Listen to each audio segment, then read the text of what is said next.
everybody. I hope you guys are all having a good start to the day. I got a chance to kind of come by the conference last night and see Run DMC as well, and what an amazing show. So it was good to get a chance to meet a few of you. Hopefully I'll get a chance to talk to more of you later on today, but right now I just want to spend a little bit of time talking with you about a topic that is, literally permeating every single boardroom in the world right now, and that's ESG, and how it has knock-on impacts, not only to recruiting and retention, but also to corporate objectives around how they're going to manage themselves and how they're going to prepare for what are going to be an increasing number of, looks like the main screen isn't going, okay, there we go. All right, so it's going to be an increasing imperative across a lot of companies to think about how can they address the concerns around ESG and also the reporting requirements that are likely to come. So I don't know how many of you are familiar with this, but the UK and Ireland have already come out with actual regulations around ESG reporting. The rest of the world is going to follow quickly. EU already has a bunch of frameworks designed and that are under discussion right now. Those should be adopted fairly soon. We're seeing some of that stuff happening across Asia, and the United States is certainly going to follow. There's quite a bit of trailing indicator for us to kind of like think about what's going to be likely and what's going to be required. But basically, just want to share some basic information on this slide, which really, I'm going to use this cool little laser pointer here. This is the really kind of like interesting statistic to pull out of the slide here, which is that health and safety being a new normal, with 61% of employees and folks in companies or considering working with companies wanting to understand that there is something that's being done to address these kinds of things. It is becoming an increasing concern, and in a situation where only 20% of employees are still expecting to come into work on a full-time basis, everybody else doesn't want to come to work at all unless they feel that those kinds of things have been addressed. So much of this, much of that stuff that I just said and some of the stuff on this slide may not be news to you. There's a lot of articles. Most of you are probably trying to stay fairly up to date on what's happening with this kind of stuff. But just generally speaking, this is the environment in which we live. And when you think about that, that kind of boils down to starting to think about where are the pressures coming from? Who's driving this? What are the kinds of things that people are hearing in the boardrooms, in the management circles, and also in the HR departments, or just kind of like across the entire enterprise? Where is the pressure coming from? And what we're seeing is that shareholder pressure is actually becoming a very big deal. Some of the shareholders or some of the investment groups that are out there are actually already starting to look at layering in ESG-related analytics with respect to how they're going to look at companies and where they're going to invest. Some of the investment bonds, I was just talking at the REIT conference yesterday, and we were talking about the fact that there are actually already ways for investors to look at companies, look at their ESG profiles, and then determine if they're going to give them a better loan. And believe me, when it starts to affect the number of points you can get on the investment value of your loans for operating or managing your company, people are going to start paying attention to that. So this is becoming a bigger issue there. And then the regulatory environments, I just talked about the regulatory developments. And then with customers are actually starting to vote with their dollars. So this is actually becoming a bigger issue where people are actually starting to actually be willing to spend more money to buy from companies that are focused on ESG and that are actually performing in that way. And then, with the social license to operate, I think this is kind of an undervalued component of this in that the right of a company to do business is really based on people's willingness to buy from that company. And that shift in market perception is becoming bigger and bigger. So there's actually this kind of like viewpoint that's being framed up, and people are starting to figure out how to drive analytics on what is the social license to operate and how does that really play into the equation. And then of course, the fact that as we see the shift in the workforce, there's an increasing awareness on the part of people coming into the workforce that climate change is a big deal, that ESG is something that's possible to kind of help measure and mitigate that, and that with that in mind, there are quite a few different ways that people are starting to think about how they want to work for different companies that embody the kinds of values that they hold. So, and I think this is just sort of more information that kind of backs that up.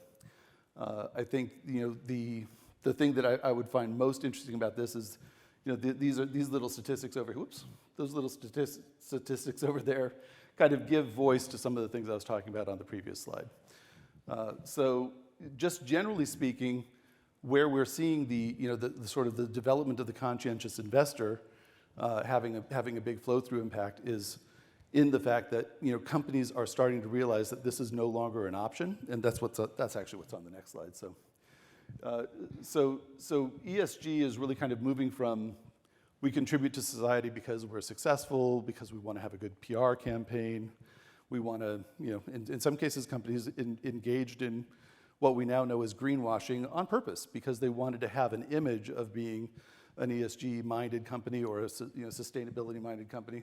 But what's happening now is people are not putting up with that.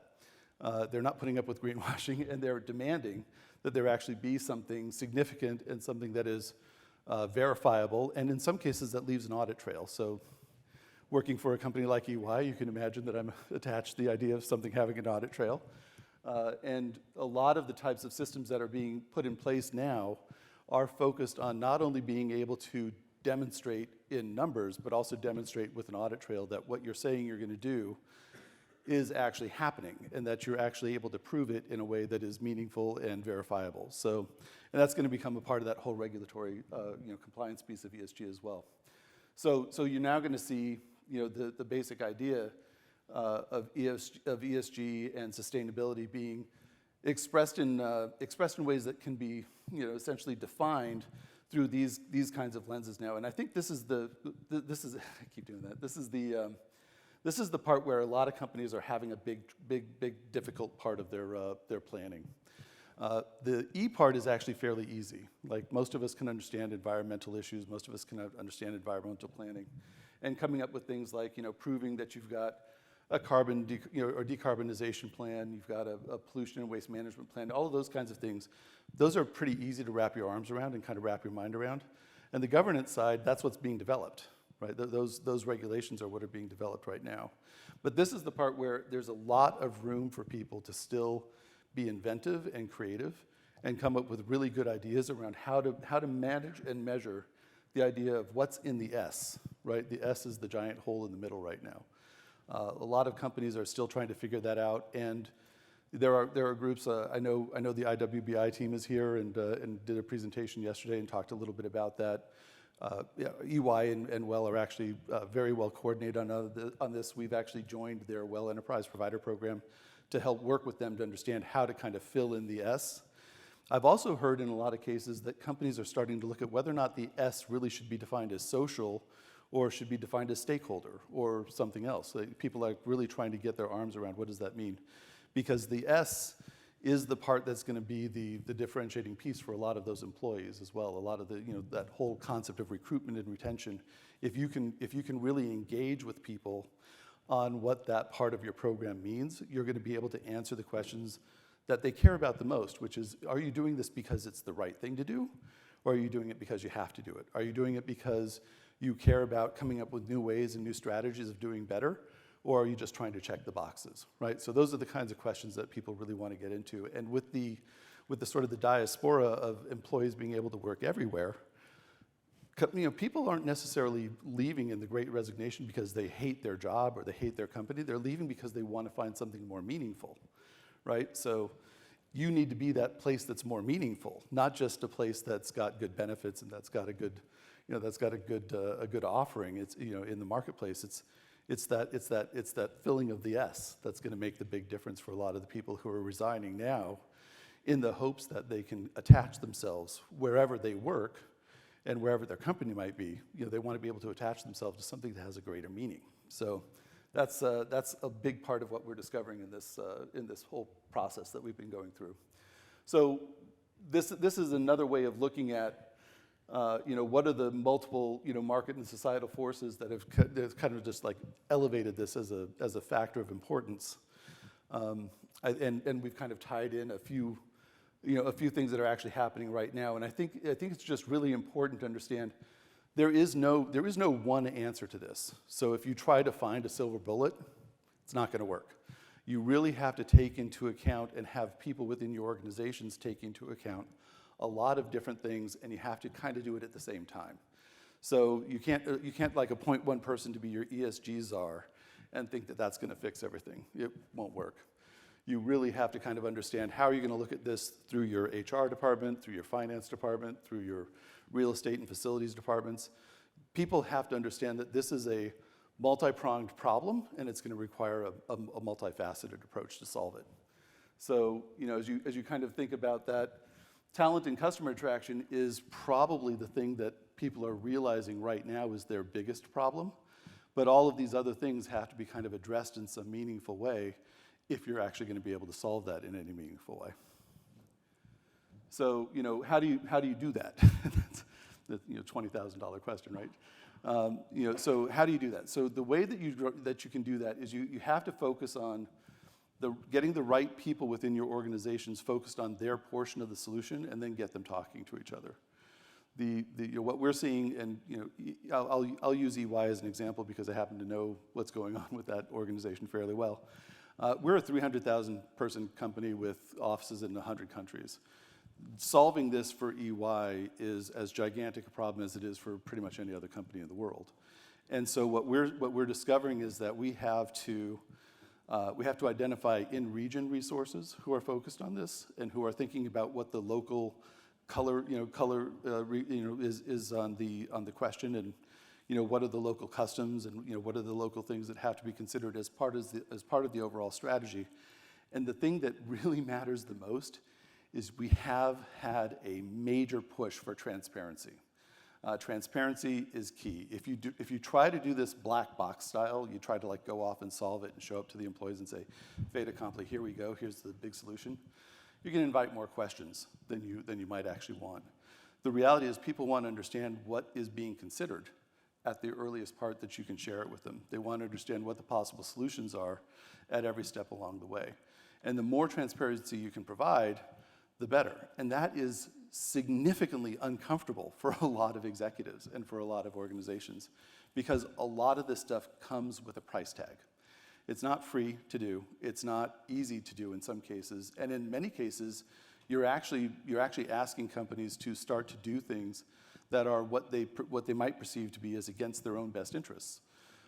In some cases, you might actually be looking at increasing the cost of providing services in some of your facilities. You might actually be providing things that you would never have otherwise considered providing because it was just never part of your thinking. That kind of that transparency around that kind of thing is going to be hugely valuable to your success as an organization. If you can share that and just say, hey, making these kinds of changes is going to have this kind of roll-on impact to our business, but we're going to do it anyway because we understand that just checking the box isn't going to be enough. We need to do more than that. We understand that this is about purpose, not about profit. The company still needs to make money, and honesty around that is fine. But if you actually have the ability to be honest about why you're doing what you're doing and that you understand there's a larger purpose involved, then people will gravitate towards that. So our employees, we do employee surveys a lot, internally and externally. And everything that we're seeing is that as the workforce is kind of turning over, as some of the folks who've been in business for a long time start to retire, and more people are coming up out of school, everything about this is not just the environment in the larger sense of the environment of the earth itself, but also the environment in which people are growing up in. A lot of us grew up in a world where the burning platform wasn't the earth itself, but today it is. So people are coming into the workforce with a very, very different perception of what's important. And the better you realize that and the more transparent you are about asking what is important to them and why, and then responding in kind, the better off you're going to be about being able to drive these solutions in a way that people will care about, the better your recruiting will get, and the better your retention will be, because people will see that there's an ongoing open communication and an ongoing commitment to figuring this out together. And that's what your employees are really looking for. That's what the people in the marketplace are looking for. The people who are resigning now with no job, they're willing to just kind of take a breather and figuring out where do they want to put their energy, what do they want to be committed to, and who's on that journey as a company. Those are the companies they're going to want to join. And so, what I wanted to do is I wanted to share this slide because I think it's got a good, clear, and powerful message for you to think about in terms of what kinds of programs do you need to think about across your organization? Who's going to drive them? Because one of the things that's going to really be a big difference maker is, as I said before, the companies that figure out how to do the multitude of things and do those things across the organization. Again, there's no silver bullet here. There's no silver bullet. You will not solve this with one program. You will not solve this with one person trying to drive it as the overall leader with a small team. It's going to have to be multifunctional teams across the enterprise doing a lot of different things and addressing things from different perspectives. So, we kind of gave you an idea of, real estate and facilities, which is where I kind of come from in the organization, has a huge part to play. About, roughly, we think somewhere on the order of 60% of the things that are going to be considered reportable components of an ESG program are going to be things that can be measured or managed by your real estate and facilities group. This is where your decarbonization strategy can happen. This is where you can have all kinds of different ways that you're managing the environment. Again, we're doing some of this in concert with the WELL team. But there are things that you can really address, and through a really well-deployed digital real estate strategy, you can start to measure and monitor things in a way that becomes auditable, which is really going to be a key factor in some of these things going forward. And then, of course, people and process that's the root of all things when it comes to trying to recruit and retain people.